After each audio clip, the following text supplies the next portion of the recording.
Ash Wednesday.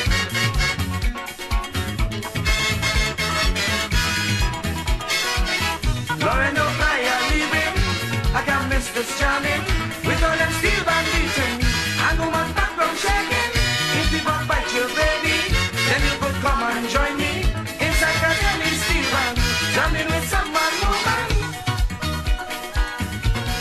Boom boom boom boom, jamming with boom boom boom boom, boom boom boom boom.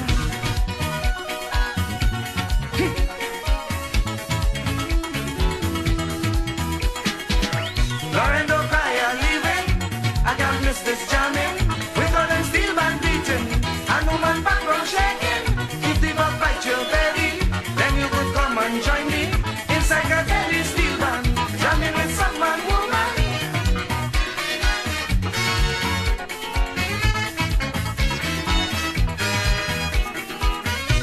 Mass fever in my body, girl. I can't take the hawk. Lauren O'Brien leaving, I got Mr. Jamming, with all them steel band beating, and woman background shaking. If the bug bite you, baby, then you could come and join me inside a Delhi steel band, jamming with some man woman.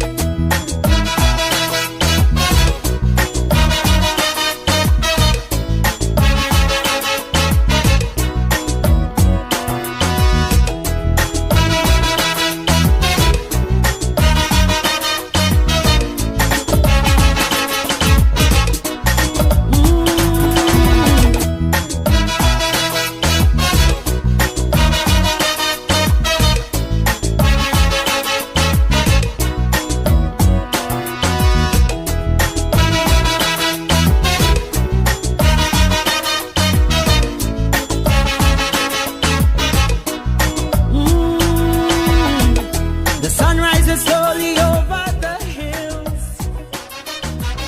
Everywhere is golden sunlight, but still, most nights with hotels are crowded. Yes, indeed, of course. A pleasant good night to all and sundry, East, West, North, South, Central, in Trinidad, or friends in Tobago, and wherever you are streaming on the World Wide Web. A pleasant good day to you. Joshua wouldn't be with us tonight. I suppose it's because he's a bit excited with, of course, the news that he delivered in the twilight of last night's program, which, of course, he omitted inadvertently, not on purpose, to, of course, share with me. So it was as a surprise to me as it was to you that, of course, the president has slated for visiting of schools, his school. Yes.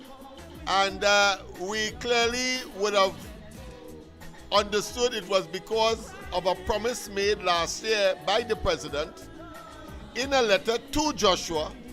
He, Joshua, of course, having written to the president, asking her to pay a visit to what would have been then his new school, because he was now entering, transferred, of course, from the Belmont Primary School to, of course, Eastern Boys. So he's excited, and understandably. So he may not be joining us tonight, understandably, of course. And then he has some homework as well, spelling in particular, understandably, because that consumes time. I see he and his mother, battling with, of course, those words that was given to him to spell. I suppose it might have been part of his homework.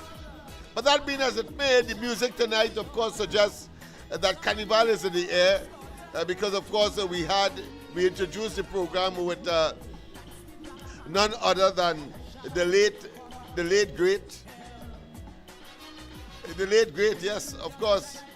We are talking about a man who, of course, has given a lot to Trinidad and Tobago.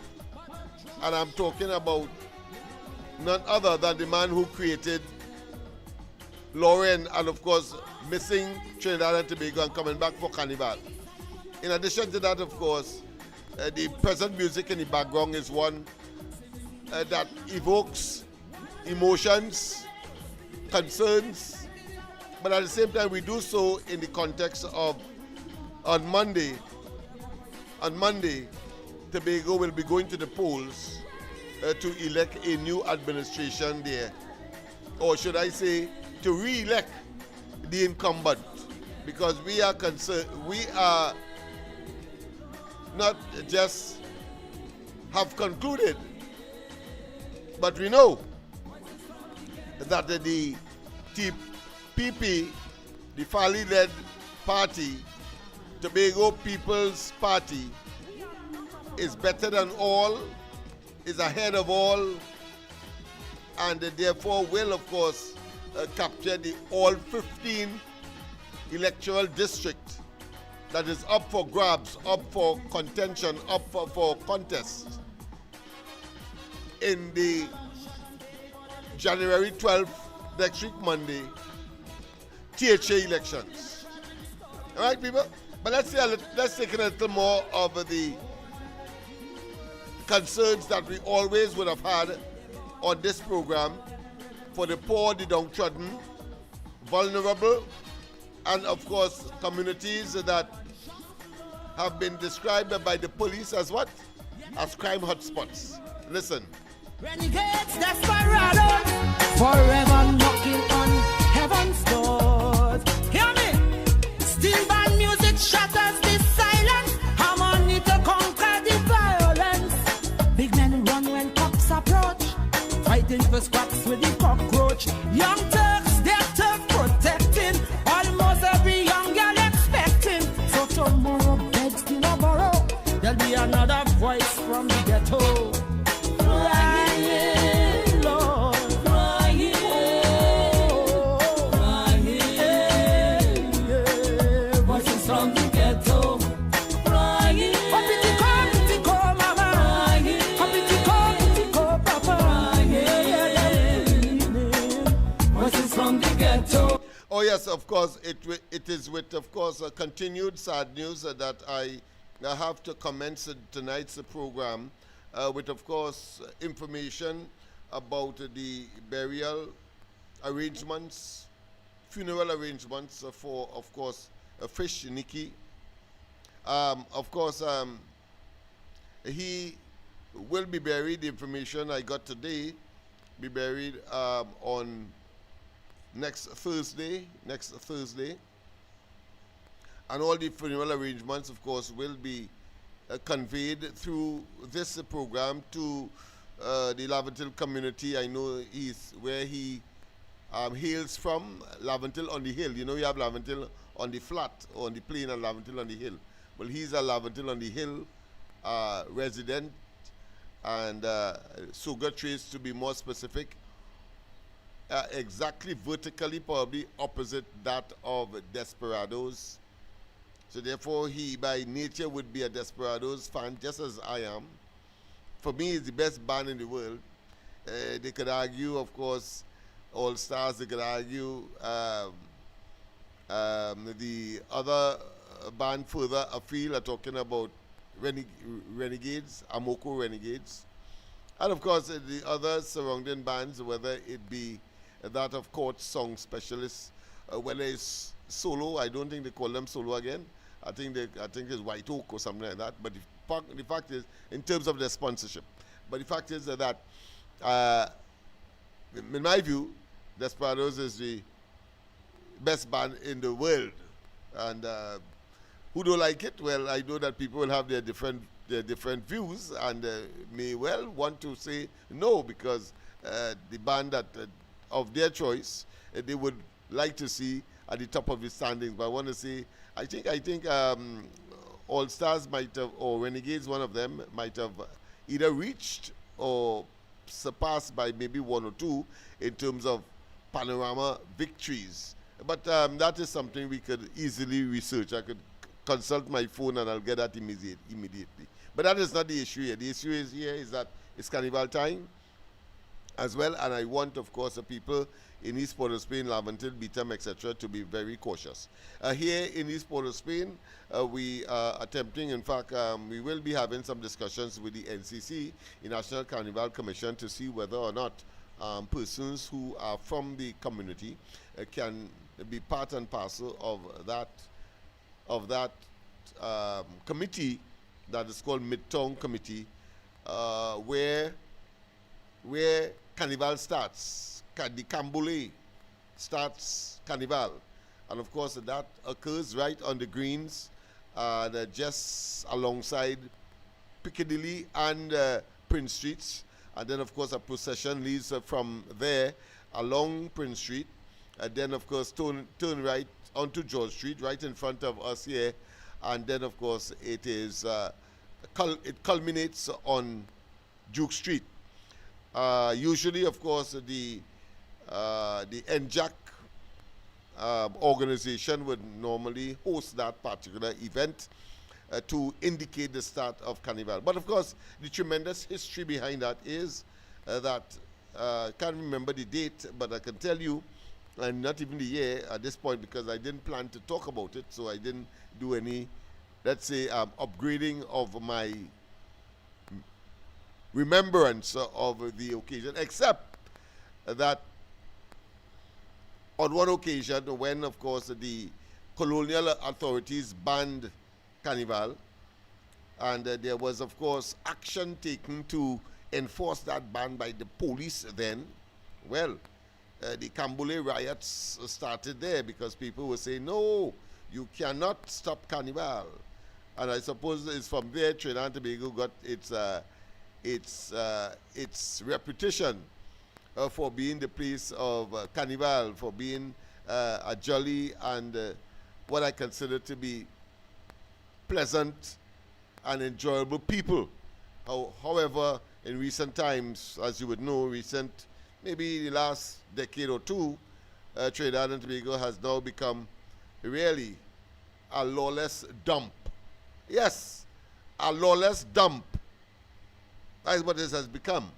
Having regard, of course, to all of the murders that are taking place on a daily basis, having regard to the international reputation of being the sixth most dangerous place in the world.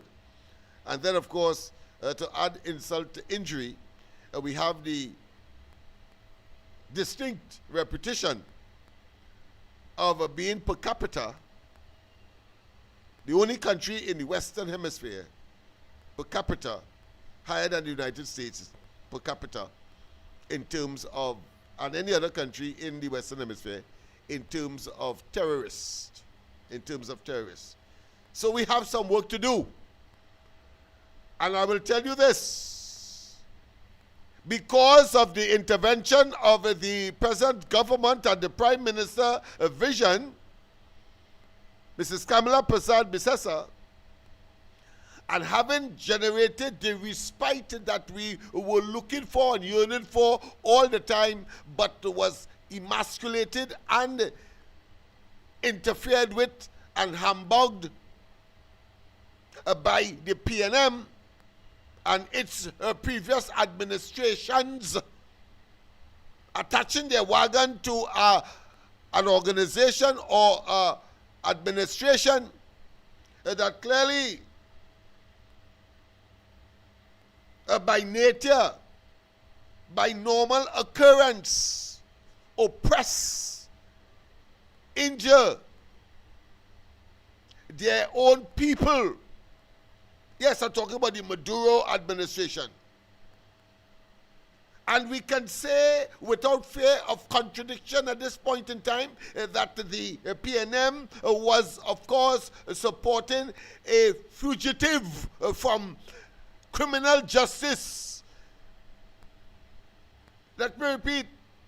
Rowley and Sojong and they were handsy-pansying and engaging and giving our resources, scarce as it is, whether it be in the form of foreign exchange or otherwise, and or relations by way of our external or foreign policy or regional policy,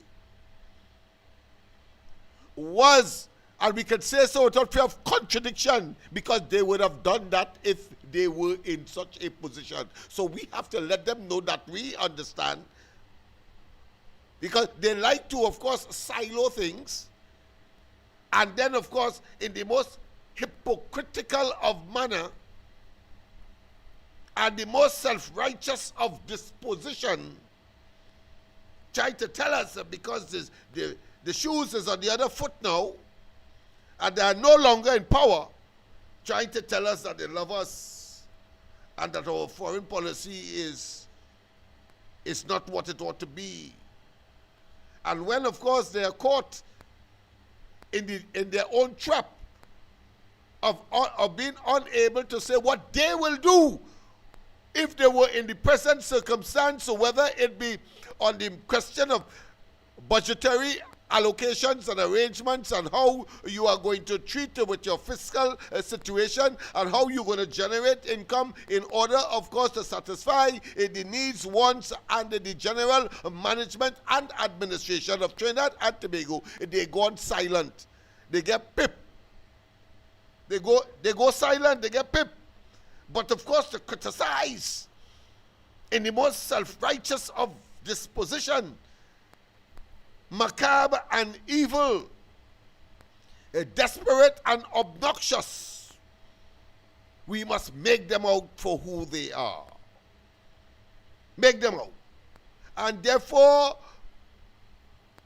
we must call out the fact that the PNM under the previous administrations were endorsing, supporting, fraternizing, associating with a criminal enterprise, just as how the PNM has morphed into a criminal enterprise. And I've always said, you just have to watch Balize House and ask them where the bloody money came from in order to construct that multi-million-dollar, what I consider to be brick, mortar, steel, and galvanized, pernicious entity or building or edifice. They have no moral authority to talk. They should hide their face in some hole, never to return in the public space. Because it is clear without any ambiguity that they were supporting a criminal who today has been captured by the agency that wants him or wanted him as a criminal and is now facing prosecution, not persecution, no, prosecution in the United States. I'm talking about Maduro and his wife. You see, if it was the PNM, they would have been up and down the country saying, of course, that the UNC was supporting, of course, a criminal, and here it is, that criminal has now been caught, and of course, his days are numbered, and so, of course, he has now to face, of course, the criminal justice system of the United States. I say, let us ramp up. Let us make it clear. We shall take no prisoners. And the PNM was supporting a criminal purporting to be a president. And we have ample and unambiguous evidence to, of course, support that because of their conduct at the level of the United Nations, at the level of OAS, at the level of CARICOM, and at the level of other institutions such as CELAC. And wherever they went, ignoring the atrocities, the barbaric conduct delivered, perpetrated on the people of Venezuela. I was, of course, I have to do some editing, so I will not share it tonight, but certainly we have to do it because that administration. And I want to conclude as well, one can conclude as well that Rowley wanted to bring Trinidad and Tobago like that, where you have hyperinflation, because Rowley and they have not done anything, the PNM has not done anything to augment our economy, to, of course, diversify in any serious way, and, of course, depended on an elusive dragon gas deal. dragging gas, while they were lining their pockets, having, of course, deliberately and conspicuously, I talk about the entire cabinet of the country, to protect Rowley and his obvious confessionary involvement in the fake oil matter, claiming that, of course, the main perpetrator, A.V. Drilling, would have been his friend. And therefore, instead of calling the commissioner of police and the attorney general at the time when he was prime minister, he called his friend to find out, and had the audacity in public, and that is evidence, man. Whether it reaches a court of law or the court of public opinion, you and I, the evidence is clear, pellucid, and, of course, irrefutable, and the probativeness in terms of our consciousness of that reality cannot be ignored. Cannot be ignored and must not be ignored. The fact is that here it is, the entire cabinet conspired when Rowley's name was called in the fake oil matter. They decided unilaterally and contrary to all the experts, for which millions of dollars was paid, upwards of 25 million and so on US, to have at least or evoke 3 reports, 3 assessment, 3 analysis of our oil and gas industry. That would include, of course, by its very nature, Petrotrin, what was then Petrotrin. And none of these reports are said to close down the oil refinery. But yet still, the oil refinery was closed. And they have the audacity and the temerity, even when by serendipity, one may say divine intervention, or it could be in the case of the PNM, a situation of what? Of devilish or Luciferian intervention. Yeah, when coming to the PNM, you can't talk divine intervention. You have to talk Luciferian intervention. Whichever perspective, the fact of the matter is that when the Ukraine-Russian war started, oil prices and gas prices skyrocketed. And Rowley came to us as Prime Minister and said that we had a windfall in addition to what was budgeted and anticipated,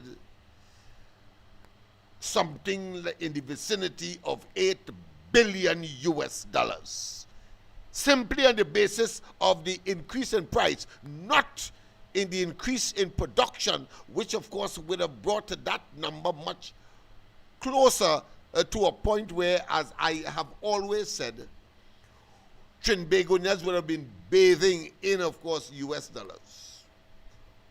But because of the blight called Rowley and the PNM, we only got 8 billion US in addition, based on the sudden increase in prices of the main commodity that provides 80% of our foreign exchange, gas, oil, and of course petrochemical. Point Lisa being the main vehicle for that particular product and or industry. But the fact is, 8 billion windfall, and he was in his glee, he Rowley, and of course George Young, and the PNM in government, in the glee, trying to hoodwink us, trying to gaslight us, trying to make us nincompoops by focusing there.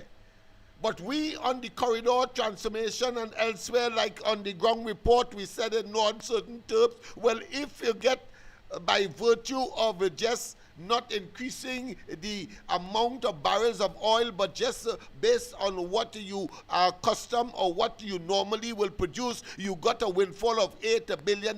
What would have been the windfall if the Petrotrin oil refinery or the Pointe-à-Pierre oil refinery was in operation? You see,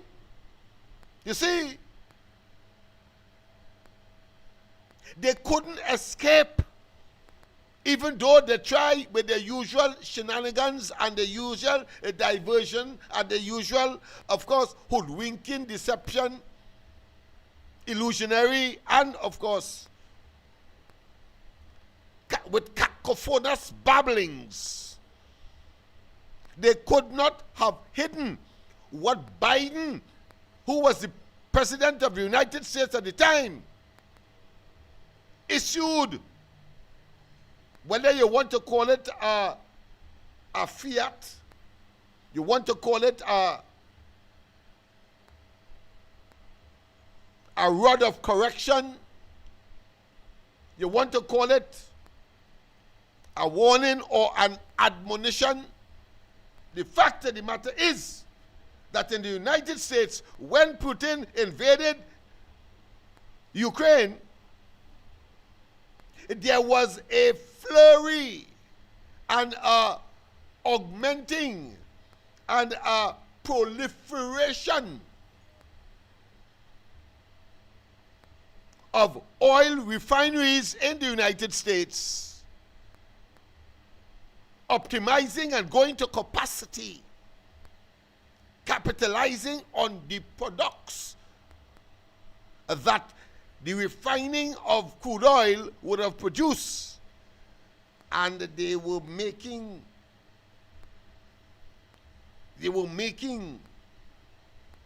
unprecedented profits at the gas pump, selling aviation fuel, selling what you consider to be viscous materials such as grease and other products. And Biden, as president of the United States, said, oh God, oh gosh, oh, they're making a killing. He read the rare attack, he said, well, stop it. Give the consumer ease now. Because these oil refineries were making a killing. I am saying so and using that analogy, while of course we do not have the statistical factor and the data to prove it, since of course by that time that the PNM had closed down the oil refinery. And therefore we have to make an intelligent assessment.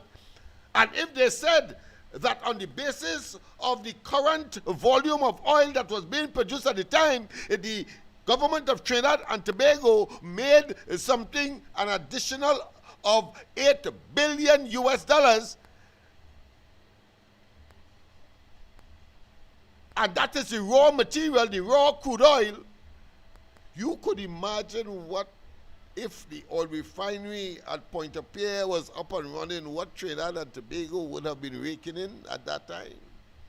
You could imagine as well that the restraint and the constraint and the limitation and the scarcity of foreign exchange would not have been, at minimum, as acute as it turned out to be. You know what I say as acute as it turned out to be. I don't want to go into the realm of saying we would have been bathing in foreign exchange. There was no need to depend on Guyana, our business people. There was no need for literally rationing. There was no need to cutting down people's credit card by 50% as far as a foreign exchange capacity availability is concerned by the various banks in this country. That is what Rowley and they did to us. So therefore, people feel proud and tell it as it is, that Rowley and the PNM were supporting a criminal who is now before the courts in the United States in chains and handcuffs And as Rowley like to say, blue lights and silver bracelets. Well, over there is orange. Not blue lights, orange. An orange suit. But similar silver bracelets. And they have bracelets suggest that it's handcuffs you're talking about. Well, they also have slave bands as well. You know what slave band? Slave band meaning chains on their feet to make sure that they don't go far and they are emasculated and impede by any movement in any attempt to escape. Yeah, and of course, the keys are held by, of course, the authorities who want to keep them there and whose responsibility it is to keep them there. So let us not waste time. Rowley and the PNM supported a criminal in Venezuela purporting to be a president. And mind you, it ain't finished yet, you know. It ain't finished yet. You would hear and see in due course. Let me just, sorry about that. I may have people who want to come on and the phone wasn't up. The phone is up and running. Sorry about that, people. You know, I felt that it was so critical to have this discussion tonight that I omitted temporarily, of course, to engage the WhatsApp call. Don't forget the number to call, 339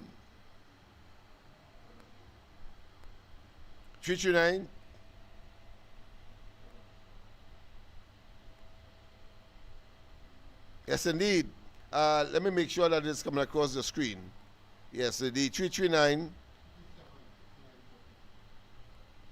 337-6940. Sorry about that. 337-6940. Yes, I got corrected in studio. See, I have an alert team that, of course, will always keep me on the right, straight, and narrow. So, let us not waste time. And if that was not sufficient, some of what I consider to be the harbinger or the premonition or the prediction or the prophecy, yes, yeah, we have a very elastic vocabulary on this program, as you would know by now. So therefore we can say anything in different ways and make it sound nice or make it sound, of course, as we would like it to sound to the listening ear. Yes, indeed. What is the harbinger? What is the prophecy? What is the premonition? Well, the premonition is this.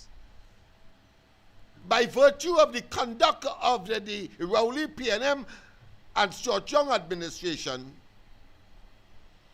we saw where they have no qualms in promoting criminal behavior. You know what I say? I say they have no qualms in promoting criminal behavior because one of all the things you started by saying, and there could have been other ways of treating with persons who may have been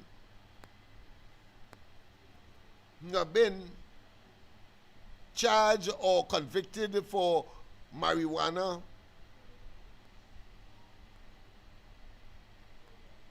And there was no need for going to the extent where you said, well, listen, in the process of decriminalization, you could have a certain amount and smoke your way to hell. Smoke your way to hell. Every light up, the police car know that it would have been the sixth one or the seventh one or the 10th joint that you smoked for the day, which of course could not have been produced by 2 trees. pensionee. Let me take this call, but I don't think it's for the program, but let me just take the call. Professor, good night. Yes. Yes? Yes, Mr. Vincent. All right, listen. We will talk tomorrow after about, let's say about 10 o'clock. All right, because I have to pay a visit to Aranguez to see what has been happening, because the position is that they were supposed to communicate with you, because I am not the client. All right? Okay? So let's just have a little patience, right? The year has now started, and give them a little time to settle in and so on. Yes, still, yes, in spite of that, yes. All right? Yeah, I'm on the program now, so but I'm taking a call because I know you are a pensioner and that you're anxious and all of that. All right, okay, yeah. So making the point, respecting marijuana. The repercussions, whether advertent or unintended, and while you're saying that that is an area where people are joined in jail, well, why not deal with those who would have been jailed and leave it at that? Why you go on to tell people it's all right to smoke? Why you did that? You don't know the culture of the people. You don't know they already, of course, whilst it was in the criminal justice system as an illegal substance, they were already smoking in the police face. And now that, and it matters not whether the law says you can't smoke near a school, a church, or in public. They interpret that to mean I have the right to be loose and irresponsible. And because that has been converted to the norm, the police pass those who are so engaged straight.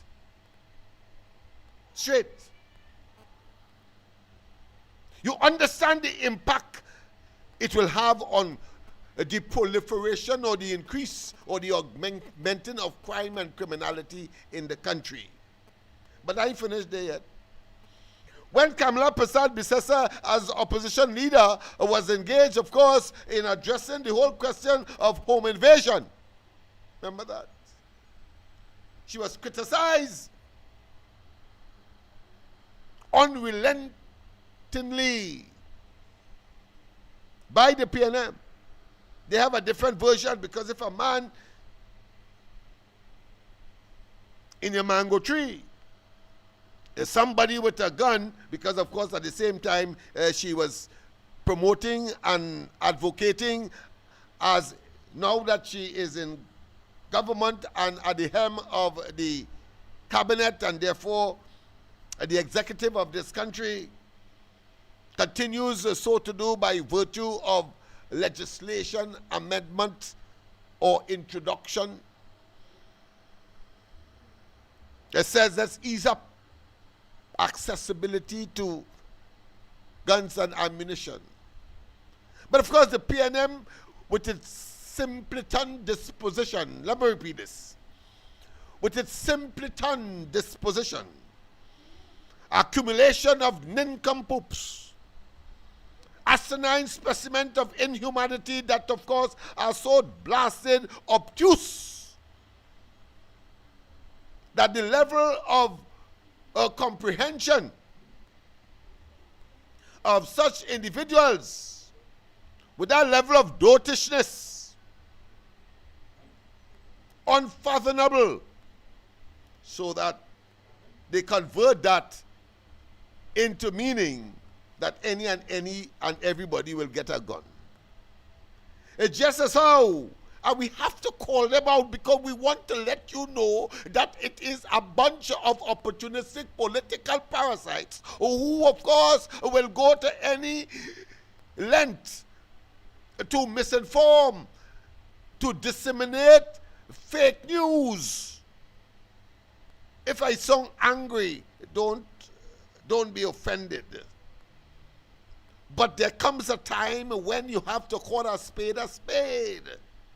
The PNM is no damn good.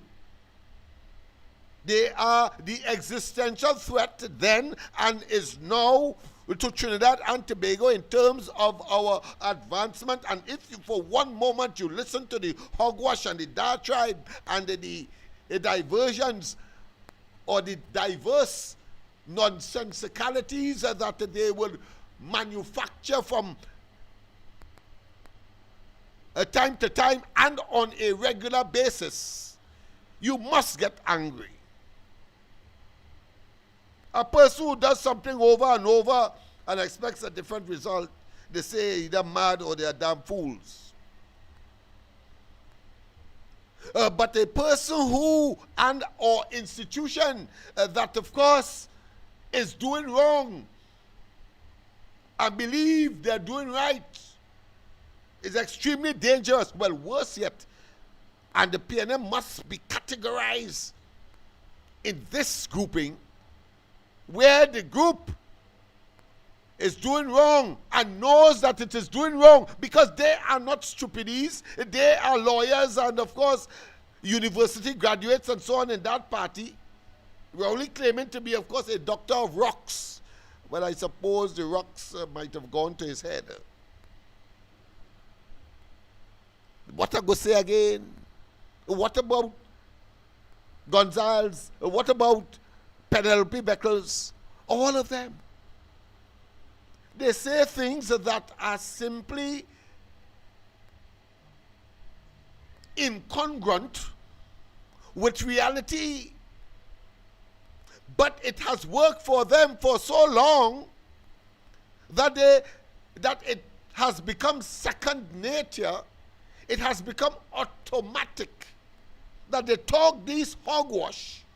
And don't tell me I know what I'm talking about, because I can take you back, of course, to the tragedy and the circumstance that brought Manning into our political life and into the sphere of authority and political office. Because in that time, they were talking about what? A dragon on the Red House. Remember that? That is what the PNM do. Dragon on the Red House. And out goes a very powerful, committed Trinbagonian patriot as far as government is concerned. Out went the NAR. On the basis of what? A dragon on the Red House that never was. And they have, of course, their cronies and their apologists and their theatrics to accompany that nonsense. So the Shouter Baptist community was roped into that nonsense about the dragon on the Red House. That never was. And what is much more disturbingly reprehensible is that they never apologized. Notice that. And only when their political stocks is threatened, then they apologize for the hogwash and the nonsense and the illusion and the delusion and the misinformation, disinformation, and fake news that they have the uncanny ability to regularly conjure. The one with respect, of course, the disrobing of that Hindu sacred goddess, for example, only when they were faced with the possibility of the backlash politically by the Hindu community, then we only come out and say, well, he's sorry. And there are other instances, and those are rare. Only that. Outside of that, they pretend that that is the reality, and their propaganda machinery goes into overdrive, as we have seen recently with respect to the storm in a teacup, as far as that military vessel from the Americans that of course was moored in Port of Spain on the wharf or the docks there, or indeed the current radar in Tobago at the airport named after the very venerable A.N.I. Robinson. We have seen it. We know. Their modus operandi, it is called, of course, in criminology and, of course, in law enforcement circles. The mode of operations. And so that ought not to be a factor in being or in consideration of the PNM as some kind of viable entity to take Trinidad and Tobago anywhere, because they could take us and have taken us nowhere. We started these conversations by saying and referencing, of course, that of the Petrotrin or the Pointe-à-Pierre oil refinery, where on the one hand, when the war between Russia and Ukraine began, they were talking about a reckoning of over $8 billion additional US dollars, but not one iota about what was the possibility if the Petrotrin oil refinery or the Pointe-à-Pierre oil refinery was in operation. Nothing at all. So we had to go to the United States and, of course, get the Biden's statement on the matter, warning, of course, of those refiners, let's, of course, ease up now, man, or they get in a windfall, or they get in massive. What kind of greediness is that? What kind of avarice, exploitative conduct is that to your fellow Americans? And that is how we would have known. But more than that, it was Insberta as the Minister of Finance who told us, after they would have closed down Petrotrin and looking now for a buyer or an operator. Forget, of course, the unfortunate experience of OWTU and Roger, and at the time believed that somehow the PNM was people, beasts in human form. Beasts in human form, I say. Because when they were looking to sell now the mothballed oil refinery, Imsbert comes out and speaks the truth and said that, listen, when the oil refinery was operating, and they had to import over 100,000 barrels of oil based on the capacity of the oil refinery over time, they were still making a profit. You know what I say? They were still making a profit, contrary to the original argument by Rowley, who said that they were losing $8 on every barrel, and therefore, the rationale, the reason for closing down the oil refinery. Of course, that was one in several others that came subsequently, because they have this uncanny ability to be as convoluted as possible, to be as enigmatic as possible, meaning puzzling, meaning mysterious as possible, in their efforts to fool unsuspecting and a population that would have reposed their trust in that organization, wise in government, because they were simply the government at the time. I am very meticulous in terms of being the government at the time, you know, and the reposing of trust You see, I conditioned that on the basis as to what degree of trust would have been reposed, even though they captured government.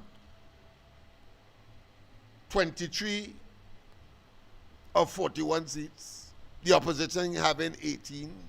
And then subsequently, even when they were in government, it was further reduced by 1 seat, so they had 22 seats, while the opposition had 19. And of course, we were saying at that time, anytime a minister had to leave or a parliamentary representative had to leave the country, 2 or 3 of them, and we saw it happen where they miscalculated, I talk about the PNM, and found themselves in what I can say, a numeral quagmire at one time. And it was, of course, the speaker had to take them out of the jeopardy that they would have found themselves, because so confident were they that twice in one session we had a situation where 1919 in the parliament. At the time, the PNM had only 22 seats. 19, 20, 21, 22. So 3 of them decided not to come to the parliament. Well, the opposition led by Kamala Prasad Bisesa made them pay. So there couldn't be any resolution. There couldn't be any decision made because 19 for, 19 against. It was only what we knew regularly and very often exposing her political petticoat. The Speaker of the House had to break the tie because she would have had a casting vote at the time. Twice it happened in one session. The point I am making, why I raise this, is because I'm saying that while they were the government, they were a tenuous government. They had a very little cause to arrogate unto themselves, to take unto themselves the mandate that they gave themselves. And we have seen it expressed in 2 fundamental ways that never again the PNM must be in government, apart from the other issues that I've raised tonight. Don't forget the line is open, people. Sorry about that, but I know that when I'm in this mood, people give me leeway. I'm appreciative, but I would want your interventions as well. 2 fundamental ways. When they went unilaterally and, of course, increased the number of seats in Tobago from 12 to 15 at 3. With, of course, the conspirators' disposition of the EBC, attempting, of course, to split Tobago, PNM-dominated seats in Tobago, to carve out the additional 3. And then you have the creme de la creme, an affront to our Constitution and the right of the population in a democracy such as ours to elect who we want to serve us as government. I am talking about the Privy Council decision that rolled back and had the PNM in a tailspin, and Rowley had to go in the parliament and exhibit a blatant of all lies that he would have told over time. Here it was the creme de la creme. It was, of course, the ultimate in lies when he said that they did not offend the Constitution, when the Privy Council said the opposite, with respect, of course, to what? The what? Yes. That the executive, the government, took on the role and supplant, replace the population, the electorate, in other words. When they went to the parliament with their very tenuous majority and postponed the local government elections that was due. Remember that. And with a straight face, ablum, and unashamedly, not only did Rowley say that They didn't offend the Constitution, but he went on to say, well, listen, we had to admit that they had to call elections earlier than they had planned. But go ahead. A pleasant good night to welcome to the corridor. I thought I alone was here tonight. No. Then you know your boy will be the corner like Jack. Remember Jack the Quick. Yes, After my the good night to each and every one, and please share the life. Please share the life. But it's not too early to ask for a little kindness, because Uncle Lennox, you see, he sits alone. So we can give him a little companion. So you can send a little commercial on his show. And just remember, on 6 o'clock in the morning, on TGT, on the 12th of this month, and continue beyond as in the morning, the ground report, and Uncle Lennox will be on Talk City 91.1. So tune in, because you see what Uncle Lennox just tell you all there?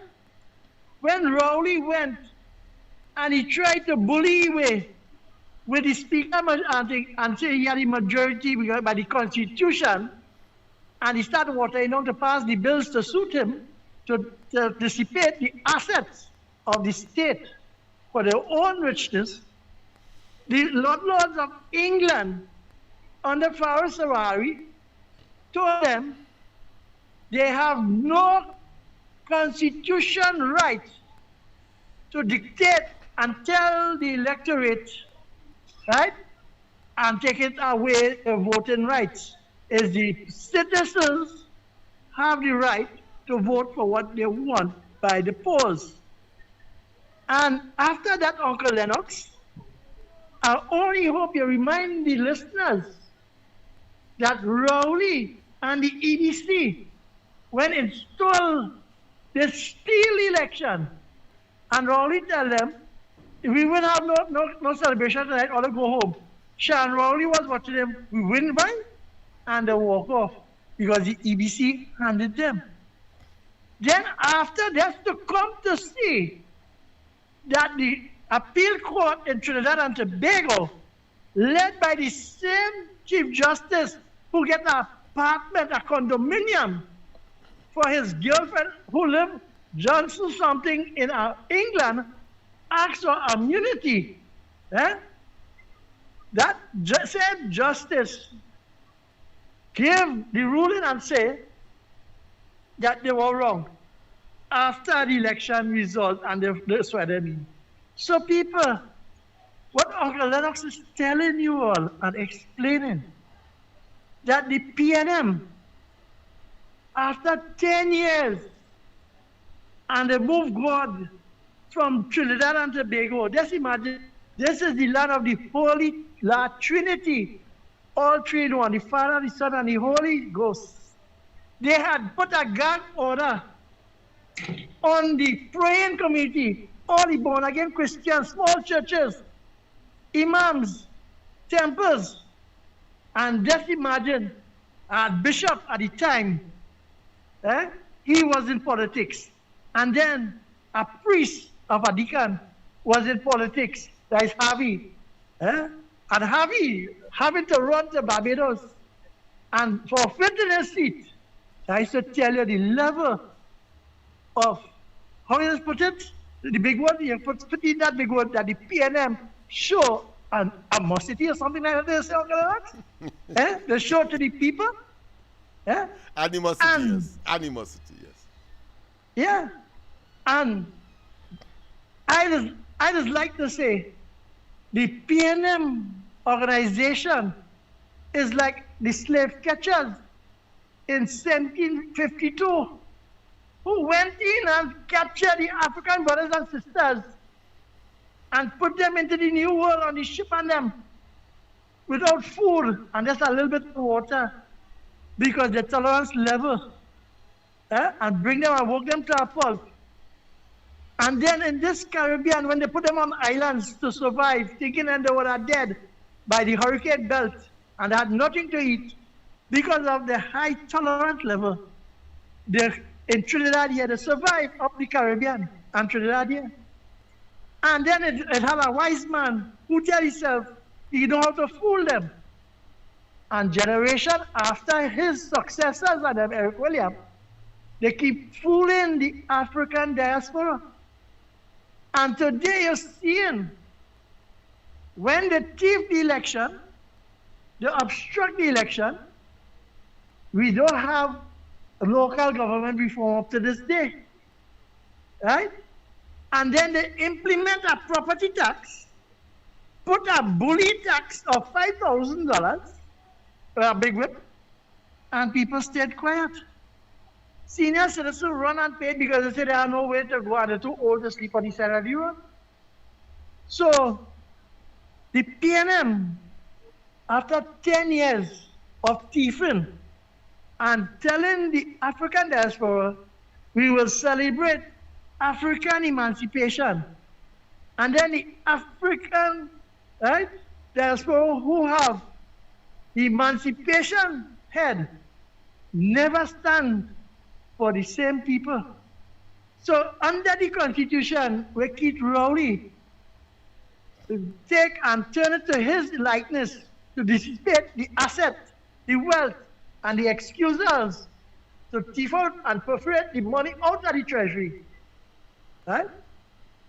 Let's remember the story is that Bridget Anisette George and the Parliament give Rowley the authorization to thief it out, and the Constitution is in play. That's what Uncle Alex is talking about. And I just only just showing you all how Rowley and Farris, they put a fellow named Vincent Nelson and collude and break the Constitution and go against the spirit of the law. So how does they say it? Set up for first charges against other ex-attorney general.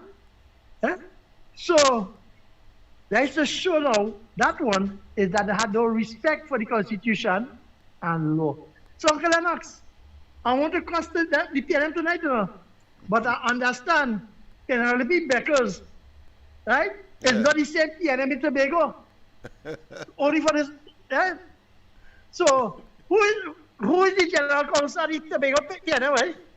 Uncle Lennox? But they're so obtuse. They're so in a state of confusion, discombobulation, that they cannot explain fully and then try to project that somehow there is some nexus between Fali and the UNC and, of course, the TPP.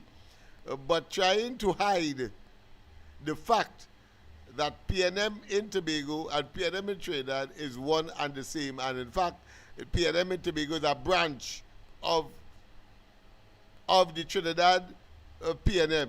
Yet still they believe they could get away by saying that there should be no nexus between Trinidad and Tobago as far as political organizations is concerned, and yet still they believe that they could get. Well, the people have rejected them once, they rejected them twice, and they will reject them now a third time. And then they will understand that they now must accept and be relegated to the dustbin of political history in both islands. And you know what is worse about that? And very troublesome? Because I want Penelope to say to the public and ask the question, Keith Rowley is a Tobagonian, and when he went to Tobago, they ignore him. And Penny went the other day, and they said they don't know the PNM, and she's the leader. So I wonder where the headquarters and who is the general counsel in Tobago. But you see, the PNM reject the own PNM, the own leader. They distancing themselves from Rowley, and Penny to say there is a new independent PNM. You hear that again? Same old. Same old. They manufacture these phantasmagorical stories. A total charade. How could you be, from a principle perspective, see Trinidad and Tobago as distinct in terms of their political activism and evolution, of those who oppose to you But you yourself is the epitome of a unity within a party between Trinidad and Tobago, and you expect the people not to make any comparison as to your hypocrisy? Haul all your tails. All can't fool anybody. Nobody is that stupid or dense. But I want to hear some of the Tobago people as well, because I'm glad that you started that area where we left off last night. But go ahead, my friend, if you have any additional comment to make. Yeah, that if you have any call, you take it, you know. And anybody call it, feel free to call in and interject. I ain't seen anything here, so like you have you have the entire gambit for yourself tonight, it looked like, because I ain't seen any interruptions or any potential interruptions. Go ahead. Then I will say then, when I close off, you can go, say good night to each and everyone, and you take an early discourse from here and organize for the morning in Jesus' name, because tomorrow night you're not on the air. So but you see, I feel the PNM in Tobago understand now that the PNM in central government is no longer in Trinidad. And they know the Honorable esteemed political leader, Ms. Kamala Prasad Bisesa SC, is running the country. And what Tobago so entitled to, Tobago will be given. Don't like Rowley, what Tobago wants, Tobago get. And Tobago get a kick. Because what he believed Tobago wants, which is a kick. But of course, on the other hand, when this government speaks, the Kamala Prasad Bisesa-led government, clearly it is as gospel. She means what she says, and she says what she means. And we saw that, of course, displayed with her very humble and humbly reassessing the situation with those traffic fines. We saw that. But go ahead. Yeah.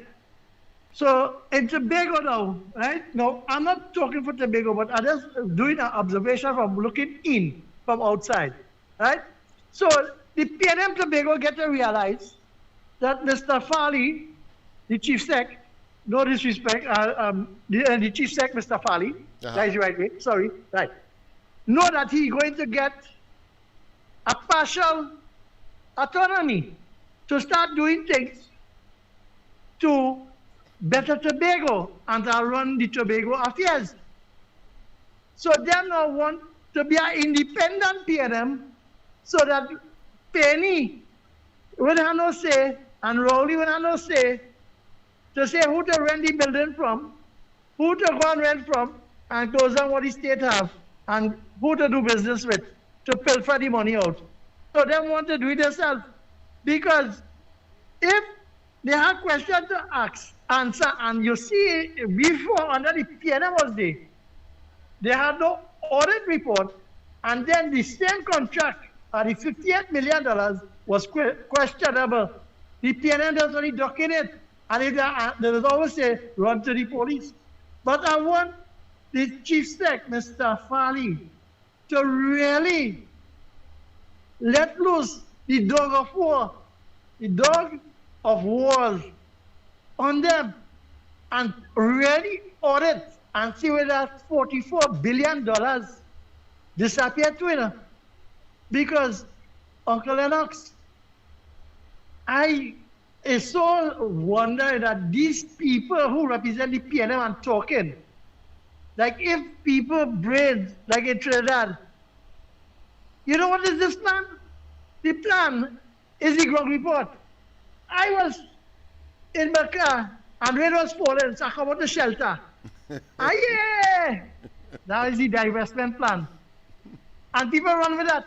So in the field, that Tobagonians, you in a car, you come out the shelter the rain, you're talking about a divestment plan. Well, first he hate the ground report, because I was consistently saying that he's a rapist and a pedophile, and that he should, of course, take action, because he says that his name is precious. I think it was Shakespeare who said, who steals my purse steals trash, but who steals my good name steals, of course, all that which one could yearned for. So I thought that he would have taken legal action against me for what, better 6, 7, 10 years. I have been saying that, and then the action he took was trying to silence me as opposed to taking action, which shows utilizing, of course, his office of Prime Minister and the influence therein. With, as far as that is concerned, yes, that came up against me.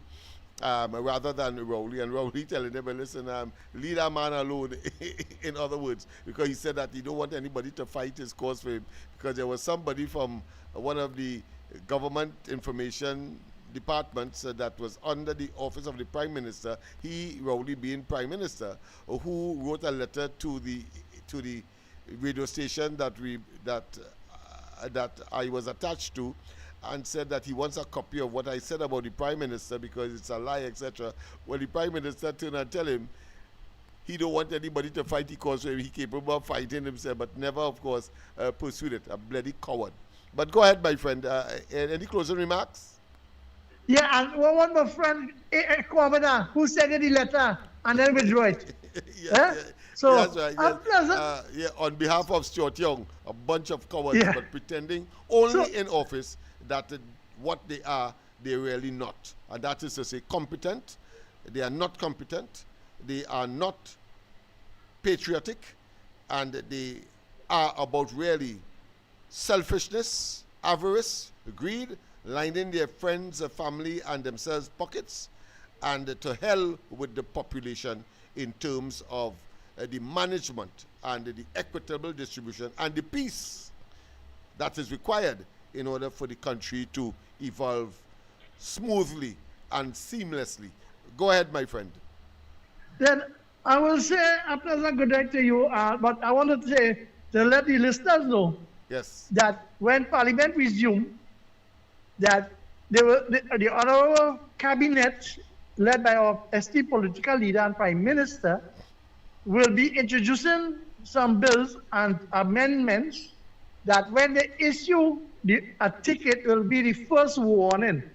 And they will have 3 days for basic lights and others, and then up to 7 days for the other one, right? Yes, so you will have to get the more egregious, yes. Mm-hmm. Yeah. So you have up to 7 days. That is for motor vehicle accessories and other things on the vehicle. Yeah. So you have to go to the police station within 3 days and present back your chit to get your refund. And on failure to do that, then they will have to pay the full brunt of the law. So people understand it, pass the word around, tell Penny, once again, they debunk the propaganda machine and they lose again. Yes, that's right. Yeah. Right, and that's and that's remind the people, without our insurance, it's $10,000 still stand. Good night. Good night, my friend. Good night, my friend. Of course, I think we got a mouthful there. I don't think we need any additional information on these respective matters. Of course, it's already 26 minutes past the 8 o'clock, so we are going to end this program at the next 4 minutes. But I want to say that there are two things that came out very poignantly from the presentation of the caller, and that is, of course, the ability of the PNM to institutionalize mediocrity, one, and two, to exploit by way of political patronage and therefore pollute, corrupt, disfigure the functionality, or put another way, encourage the dysfunctionality of independent institutions, state enterprises, and other institutions of a state that is supposed to have the operations of the government move smoothly and in the interest of the general public good, of which members of the government are part of that general public. In other words, they put their people in place, as we have seen with respect to the Police Service Commission. As we have seen with respect, of course, to the police, not the police, but the Public Service Commission. We have seen, of course, with state enterprises and institutions such as the police itself, as they put their implantations there to sway or to project influence to get an outcome that will not only keep them in office, but to attack their political enemies. God knows the UNC had a torrid time in saving off accusations. I have heard with a high degree of what I consider to be irkness. It was irksome. It was excruciating to hear Beckles and Gonzalez and the others talk about you are in charge now, and therefore you cannot talk about the PNM when they were in charge. That is failed reverse psychology. Let me repeat, that is failed reverse psychology. And the psychology does not only apply to those who are making the utterances like myself, formulating and generating public opinion, but also to the gullible ones who would want to agree with that piece of hogwash. Well, if that was so, then you must now have to reconcile, if you are so inclined, reconcile why it is Rowley, Imsbert, Gonzalez, Stuart Young, for all of 10 years, between 2015 and the 28th of April last year, every single day, at every opportunity that would have been a potential embarrassment for the PNM in government. It's Kamala this, Kamala that, Kamala the other, Kamala this, Kamala that, Kamala the other. Why? And in fact, I don't get me vexed before I play it, you know. It's Rowley himself in the early days said they don't want us to talk about what they did. Not that we now know it was a concoction of lies and deception to camouflage their own indiscretion, iniquities, incompetence, impotence, and indolence. Lazy like hell. We know that. But they do it willy-nilly, helter-skelter, higgledy-piggledy, and without a care as to how not only those who they would have accused of being part of the previous administration between 2010 and 2015 under Kamala Prasad Bisesa, but they did so regurgitatingly and reminding us, those of us who would have read history and studied history and the Second World War and how it started and how it was sustained by the Germans. Hitler was only feeding the population of Germany with a pile of diversionary utterances through a tactic that proved to be dangerous for the entire German population as they were plunged into war. As they were plunged into war by a marauding, unrelenting, brutal and hapless a group of individuals. Well, that is the PNM. Between 2015 and the 28th of April of this year, of last year, sorry. Let's go to the lines. A pleasant good night. Welcome to the corridor. Hey, Lennox Smith, a pleasant good night to you and everybody on the live. A pleasant good night. Yes, man. Well, Lennox, Yeah. I just kind of going off the grid a little and then I'm coming back on the grid. Go ahead, no Well, problem. the thing with Tobago, they end up doing a little live on it now. Yes. Because I say I know all I got to do all the end, but I have also do my end because these No people problem. them need exposing. So I end up doing a little live, Yes. showing people what it is transpire and stuff. And I think the person who ended up booking in hotel, I think she said she put someone to get in contact with the owner of the hotel to let them know what's going on now. Okay. Right? So that is just that I want to talk But, about. but if you want, you can send a copy of that that you did if it was recorded to yeah, us. what's anything? Okay. So we do it in due course. Go ahead. Mhm. Right. So I want to address something here where the media is concerned. Uh-huh. Because apparently these people and them like they find the ability to ask a set of power question. They didn't do it and I need to rowly, but I realized they could do it and I need this government. Here's the problem I have with these people. The only shots on the poor people, this and poor people, that and poor people can't pay the ticket fines and all kind of thing. And how people go find the money to pay all them fines and them and stuff for the government, raise the price and this and that.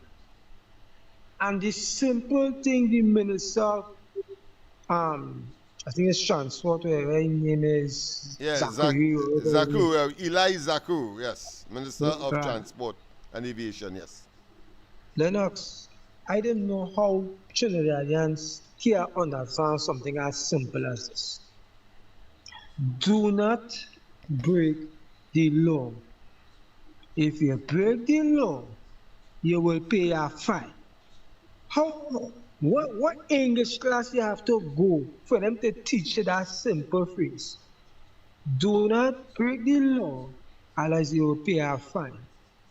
Now, I even encounter some people saying that when these rogue traffic of warrants, these rogue police officers, these rogue license officers gain a set of unnecessary ticket. And I like when the Prime Minister come and clear up that matter. Oh yeah, Not oh the Prime yeah. Minister. We predicted that, and true to course, it manifested itself. And of course, I think we have to give ourselves credit for highlighting. I don't think it's just that persons close to her, but of course, it's people like us who have been highlighted and have the ability to sway public opinion. But go ahead. Mhm. Right. So Lennox. So let me come in for a landing here now. Go ahead. So I want to advise the public, the driving population. And I want to advise all because I heard it and I take the advice and I decide by I will make a difference in you and people will make a difference. Invest and then buy a dash cam for your vehicle. Invest and then buy a dash cam. You understand? Because you see these so-called rogue officers and rogue this and rogue that, the dash cam will record everything. You understand? If you feel like being charged unwillfully, you have your dash cam there to take it to court. If you had a contested ticket or whatever that you feel that you was given wrongfully. So I decide what's to buy a dash cam to protect myself from those elements where the law is concerned, the drivers who are dealing with on the road, and the, what you call them, the Jail Workers Association, right? So people have to understand, if they say, well, it's a game they're playing, just simply get the rules of the game and try to win. Don't come out the loser, but try to win, right? So that's all I understand. Thank you very much, my friend. I think very good advice indeed. Very good advice indeed. While she was speaking, I was taken aback to a particular issue because I said today on the ground report that, of course, we hate to be always right, but, and of course, we know that we are vulnerable, we are susceptible, of course, to making mistakes. After all, of course, life in itself is not perfect, and neither can any human being. As the Bible would say, those who are without sin cast the first stone. So I don't want to project any infallibility, but certainly we did say that the integrity of the Prime Minister would have been kept intact because there must have been some intervening factor, and of course we got it both from the Prime Minister and the Minister of Transport as to what were the intervening factors. We said that because we know that the Honorable Prime Minister, she is a person of her word. She means what she says, and she says what she means. She does what she says, and she says what she does. So therefore there is no question there. Of course, the opposition will try to project a different narrative and a different impression, but of course it's always a figment of their own imagination. We talked earlier about the phantasmagorical stories that Rowley would have told us over his what I consider to be his sorry reign as Prime Minister, and of course the short-lived one of Stuart Young, but of course also having a stint with Rowley prior. But the fact of the matter is that here it is, she was able to treat with that. And she also treated with the rogue elements. And I mentioned specifically the gentleman that got the ton load of, financially that is, of the coconut vendor I'm talking about, that got that huge fine amalgam. I was making the point that there are some areas where it's so despicable, it's so dangerous that you cannot ignore. So if a person is driving without insurance, is driving without a driver's permit, that is permissible. And even I'll go as far as to say even driving if the vehicle is not inspected, because I got a ticket with respect to the latter. Even that, because that is obvious. It suggests that, of course, the non-inspection suggests that the vehicle may or may not be roadworthy. As an inspection would suggest that it is roadworthy and therefore, devoid of defects to the point where it will not make certain accidents. Even though, of course, there are people like myself who will ensure and spend money to make sure that the vehicle is roadworthy, simply because you don't want to endanger anybody's life or your own life, because that is what ultimately happens. It's not that it's somebody's life you're endangering, but you endanger your own as well. So I would spend my money to make sure. Of course, I didn't reach it to the inspection level as yet, of course, and unfortunately I took the risk and I got, of course, fined. Nothing wrong with that. But there were other things that I thought went beyond those specific, obvious, in that particular coconut vendor case, that could have been overlooked, having regard to the ton load of fines already, in terms of money, already imposed and obviously breached. And that is the dangerous load, for example. You could have asked the coconut vendor to pull aside and secure the load one time right there, because that is something that is easily done. It's practical, and really and truly could have been waived in this circumstance. So there is where the vindictiveness entered into that particular circumstance, to show that that person had it out for that coconut vendor, to make it reach the realm of unreasonableness, and done only because you have the power so to do, because the law gives you or reposes on you that authority. Come on. And I'm sure that was an issue that influenced the Prime Minister's comment of rogue or persons who are callous who are unreasonable in terms of executing their lawfully enshrined duty. And I say kudos to the Prime Minister for picking up that, because the Prime Minister could have easily said, well, listen, you give them people and them based on certain infringements, 3 days, 7 days.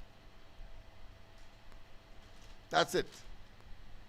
But she went on to identify the executing agency, the law enforcement or the enforcement agency, and call them out. And whether fortuitously or otherwise, you had a JSC, a Joint Select Committee, on that particular matter. And the Commissioner of Police was at pains to answer. He was in a state of quagmire, frankly. He was at a loss for words. He was in a state of ineffable, can't explain why it is that you would choose peak hours to have roadblocks. Why? Why? Generating, of course, the standing still of industry and commerce. Have people stuck up, whether they're going home to rest or they're going to work. Valuable man hours in terms of being on work to produce so that the country could benefit. Why? And he couldn't answer. I suppose that would have come to his conscience. Because you see, I suspect that the reason for doing that is to show power. One of the reasons to show power. Not that there will be greater amount of persons on the roads, and therefore the possibility that you will capture people who may not have done what they were supposed to do. Quite apart from that. But I think it was to show power. And that to me is an abuse. People, of course, we have come to the end of tonight's program. One of the better programs in my view, because of course we were able, of course, to show up the PNM and who they have. Of course, we have not completed that aspect where they have infiltrated institutions and so on by political patronage over the years, because they have been in office for too damn long. And so, of course, persons feel that they got their jobs because, or move up the ranks because of the PNM, and they therefore feel that they have to reciprocate, but in doing so, compromising the integrity of the institution and themselves. No. The PNM cannot believe that they can do that, even though, of course, a fellow may be friendly with, let's say, a minister.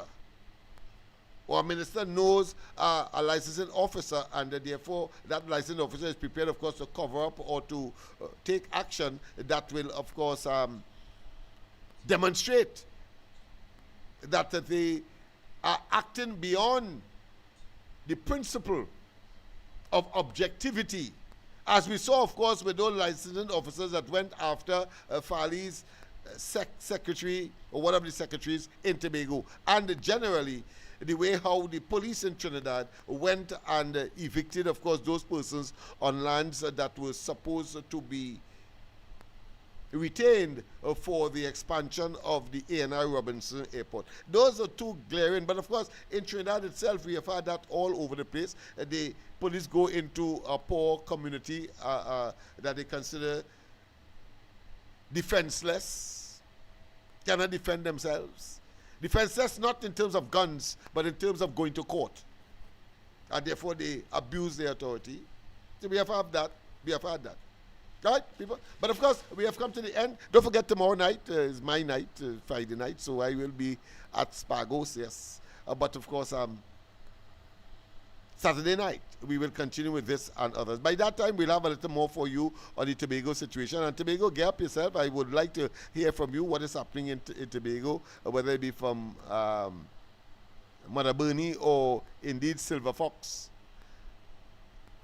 So I know that you will have quite a bit to share with the national community as to what is happening, particularly those who may be cut off from Tobago in more ways than one, as Trinidad is cut off from Tobago by the separation by water. Have a wonderful rest of the night. God bless. See you tomorrow night. Not tomorrow night. See you tomorrow morning on the ground report. But tomorrow night, no. We'll be back here on Saturday to continue with these and other issues. Bye-bye. There is golden sunlight, but still most nights with hotels are crowded. There are days where dark clouds are shrouded. They don't smile and they never will.